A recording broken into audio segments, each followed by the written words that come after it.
Mummy, આ ભાભી જો મને અત્યારે કેવા જવાબ આપે છે. વાસણ ધોતા ધોતા મને એવું કહેતા જાય છે કે તમે તો જો ઘરના કઈ કામ જ નથી કરતા, બધા કામ મારે કરવા પડે છે. હું હાથ ધોવા ત્યાં હું ગઈ ને મને આટલું બધું સંભળાવી દીધું મમ્મી કે તમે કઈ કામ નથી કરતા ઘરમાં, તમે જ્યારે હો ત્યારે અહીંયા આવો છો, મારું કામ વધારે છો, બેઠા બેઠા મને ઓર્ડર આપો છો. મમ્મી, આ ઘર મારું છે, હું લે કામ કરું, અને આ ઘરની વહુ છે, એને બધું કામ કરવું જોઈએ ને, હું લે કામ કરું. મમ્મી, એને શરમ ય ન આવી આવું બધું બોલતા? આ મારું ઘર છે, આ ઘરમાં હું જેમ રહું એમ, એને હું લેવા દેવા?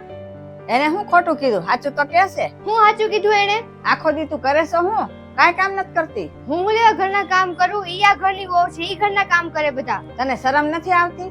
તને એની હાલત જોઈને દયા નથી આવતી જરાય? તને એમ ન થાય હું એટલે એને વાસણ ધોઈ દો એમ?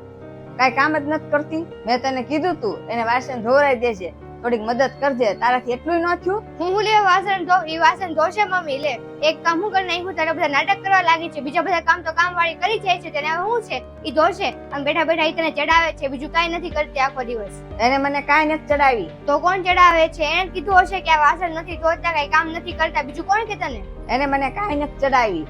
અને તું કકડાટ ન કર, તારી આ ટેવ છે.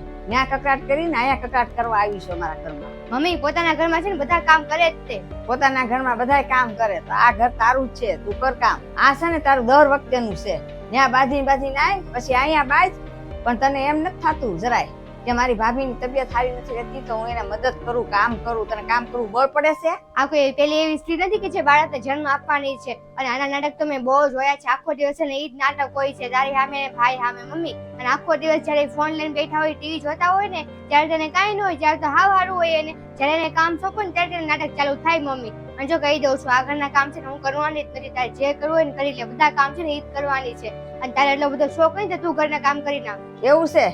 કામ નથી કરવું ને તો તું તારા ઘરે વઈ જા. હા તો કાઈ વાંધો નહીં, આજ પછી છે ને આ ઘરમાં હું પગે નહીં મૂકું, આવી છે ત્યાં આ ઘરમાં આવે.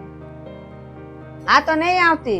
જયારે તારા સાસરિયામાં બધું હરખું થઈ જાય ને ત્યારે જ આવજે. તે કોઈ દી જોયું છે તારી ભાભી મારી યારે બાંધે છે એમ? મારી યારે આરામથી રહેશ ને હું એની યારે આરામથી રહું છું, અને કોઈ દી ઝઘડો નથી કરતી, અને સારી રીતે મને હાસ્ય છે તારી ભાભી, તારી જેમ નહીં.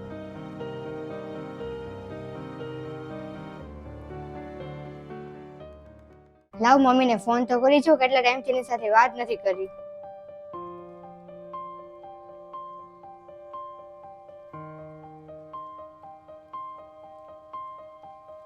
હાલો મમ્મી.